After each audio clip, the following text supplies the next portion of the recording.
Let's say we want to add a gradient overlay to this lorem ipsum text. So in the Layers palette, we would come down to the FX and add gradient overlay there. Notice that you can add more than one gradient overlay because there is a plus symbol here.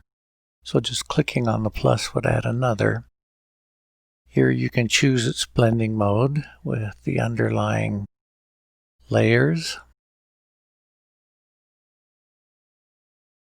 I'll leave it at normal for right now. You can change its opacity. You can have it dithered or not. I never used the dither, but it does have an option for that. You can reverse the gradient. You can choose whether it's linear or radial, and then you can change the scale of that. You also have angle, so you can see how that looks reflected. Again, you can change the scale on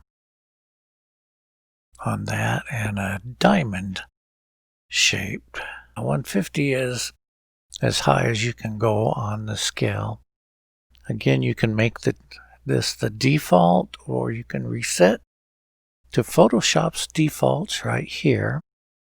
And if you've done a number of different styles over here, you can create a new style by clicking on this button and giving your style a name and what effects you would like to include in that.